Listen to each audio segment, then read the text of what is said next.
most, a lot of people in hip hop have beefs. I mean, you guys had beef with Bone Thugs-N-Harmony at one point, right? Right. But at no point did you go and find a picture of one of their dead friends and make a video holding up the picture at a graveyard, laughing about all their loved ones that got killed. Like it was a hip hop battle, and at one point, y'all got over it, right? Because no one went below the belt and did some things that you can't talk your way out of. But these days, you have people like Foolio, who I knew. I interviewed him before, and we kept in contact. We talked, and I kept telling him, man, just get out of Florida. Like, you're going to get caught up in there. But, these guys, they do songs, they don't react, and then they do a song like what Foolio did, where he's in the graveyard holding up pictures of all the dead people, some of which are like, I think one of them was like the brother of Young and Ace and stuff like that. It's in the graveyard that I think they're buried in. And it's just like, it's hard to get over stuff like that. So then a group of people goes and does a murder 3 hours away, and they got everything on tape. They got them getting out of the car. They got the license plate. One of the girls who's involved in it is pregnant.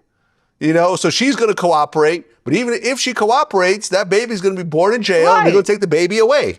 Right. What the kid? Like who wins here? Nobody wins. Everyone loses. Nobody wins again. So let's try to. We need to do a challenge. Don't be a food challenge. Don't be a food challenge, man. Stop it. Be the guy or be the kid that does what you do and not talk about it, or don't do it. Stick to something positive. I swear, if you would have heard this a lot in your life as a kid, you wouldn't go the wrong way. If you'd have heard this a lot, or like I say, I think it is because people don't say the right shit to their kids. They try to be somebody to their kids that you look like a fool when you're trying to be somebody else to your kid and you mom or dad. You get what I'm saying? You feel like kids these days, they see you being like that with them, they'll end up going the wrong way. Because you want to be their friend more than you want to be their mom or their dad. It's time out for that shit. You got to be moms and dads. You got to be granddads and grandmoms. It just got to be. That's the only way you're going to be able to get that deep love, that deep learning, belief. A lot of you just got to try it. I want everybody out there, please, let's try to do something right. Watch how that shit feel. Yeah. Look, I mentioned this before, but not in one of our interviews. But at one point, I made a list of all the people I interviewed that have died violently and have had drug overdoses. And I counted 20 people I interviewed have gotten killed, and 5 people have had drug overdoses and died. 2 of which we mentioned in this interview, Gangsta Boo and Rich Homie Quan. Let me tell you, like, a lot of these people are in their 20s or early 30s. The oldest person I interviewed who got killed was Gonzo, who was 45. Oh, yeah.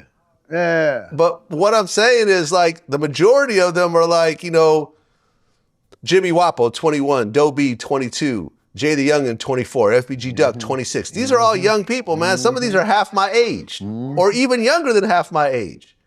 And they, for whatever reason, they get into situations, whether they get into them or things are slightly out of their control, but most times these situations could be avoided. It really could. They really could. They could really be avoided. And most of the people are successful. They don't have to be put in this situation. I talked about, for example, when Takeoff got killed. That could have been fixed if they had real security with them. Instead of having their friend with the dreadlocks pulling out the gun during an argument and the shootout happening, If they had an actual police security with He him, would've noticed he would have pulled that, out he would've he would have pulled out his badge, Yeah. and everyone would have calmed down. Well, You know, like a lot of these situations are messed up. You know, Young Dolph is on this list. Young Dolph was only 36 when he died.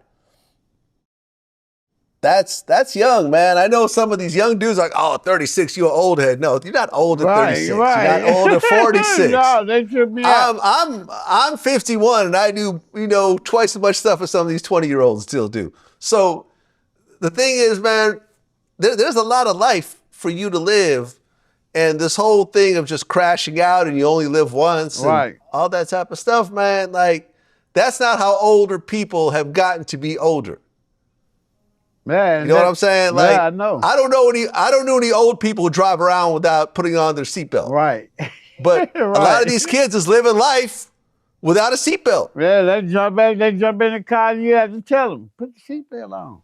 Yeah. And they should understand. I already know that but like you say, crashing out is not what you want to do. Don't get me wrong. If you do trap music, you do trap music. If you do crack music, you do crack music. But don't let the music be who you really is. Why you think we got actors that ain't even using their real name? We calling them a nickname, not knowing their real name. Stop putting yourself in a predicament that you ain't gonna be able to get out of unless you go into prison and leaving whatever you was trying to say you was taking care of, doing all this work so you can take care of your family, but you're not on that. So, you know, just I want to say, tell everybody, just chill the fuck out. Chill the fuck out. Stop letting something go to 0 to 10, and then once you're in jail about shooting somebody, I shouldn't even did it.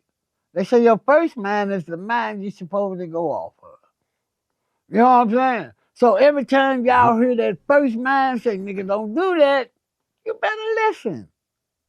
Yeah. Yeah. Final question before I let you go, because this question always comes up when I say I'm going to interview Crunchy Black again. Now, you talked about how you met the devil certain times. Have you met the devil since our last interview? No, because I had God gave me a choice. God said, you cannot straddle the fence. You got to either know me, love me, and give your life to me, or deal with the other way, the devil, the 666, all that. You know what I'm saying? And I ain't gonna even lie to you.